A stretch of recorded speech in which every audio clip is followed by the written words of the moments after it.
السلام عليكم ورحمة الله وبركاته. الفيديو ده هيكون واحد من أهم الفيديوهات اللي عملتها في حياتي، ومن غير مبالغة ده أهم فيديو أنت هتشوفه النهاردة وما ينفعش يفوتك أبدا، ومشكورا هتكمله للآخر. عدى أسبوع واتنين بعد رمضان، والسؤال هنا بقى إحنا خرجنا من شهر رمضان، هل بقى شهر رمضان خرج من جواك؟ يعني خوفك من فعل الذنب عشان صيامك ما يروحش لسه الخوف ده موجود؟ رغبتك في الزيادة من الأعمال الصالحة عشان أجرك بيتضاعف لسه الرغبة دي موجودة؟ وانتظامك على صلواتك وقيام الليل عشان دعواتك تستجاب انتظامك ده لسه موجود، ولا خلاص مدام جبرت والمصلحة قضيت نركن بقى؟ أنا بس جاي أوعيك وأرفع صوت ضميرك وأقول لك اوعى يا اسطى تكون خالفت العهد اللي انت كنت عليه خلال شهر رمضان. اوعى يكون شيطانك غلبك او نفسك الاماره بالسوء طلعت اقوى منك. كده او كده احنا بشر وبنغلط وهنغلط وهنقع مره ونقوم وهنقع تاني، لكن استمرارك في التوبه هيخلي مقامك كبير عند ربنا سبحانه وتعالى. هتكون نعم العبد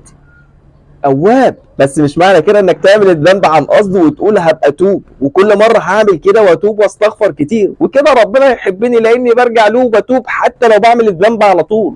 فوق يا اسطى، احنا مش في لعبه هنا، ولازم تعرف المعنى الصح للتوبه وشروطها، لازم تعملهم وتحافظ عليهم عشان تتحسب لك توبه بجد وذنبك يتغفر. وشروط التوبه 3. الشرط الاول هو الاقلاع عن الذنب، توقف حالا، ما تستناش لقدام او تقول هعمل الذنب ده شويه وبعدين ابقى اتوب، او كل مره تقول خلاص دي اخر مره. كده انت بتضحك على نفسك وقلبك هيألف الذنب وهيشوفوا بعدين انه عادي. فاول شروط التوبه توقف الذنب وحالا. اما تاني شروط التوبه هي الندم على فعل الذنب، قلبك يتقطع من الندم كده وتخلص وجهك لله وتترجاه انه يعفو عنك. صلي ركعتين توبه وعيط بالدموع وادعي انه يسامحك ويقويك قصاد الذنب ويهديك الى صراط المستقيم. ثالث شرط بقى وهو عدم الرجوع للذنب، وهنا نفوق بقى لان رجوعك للذنب بعد التوبه هيكون بمثابه نكسه، هتدوق مراره عمرك ما دقتها وهتحسر على نفسك وهتتمنى انك كنت تموت في وقت توبتك بدل الحاله اللي انت وصلت لها دي،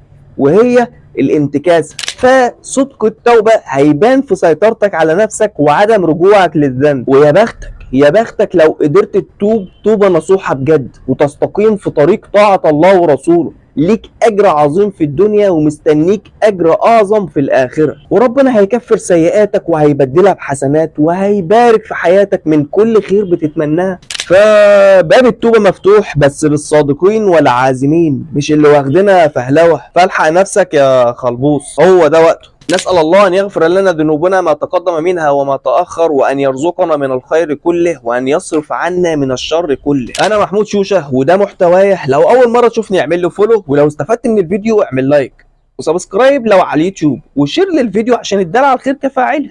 ما توقفش الصلاة على النبي، والسلام عليكم ورحمة الله وبركاته.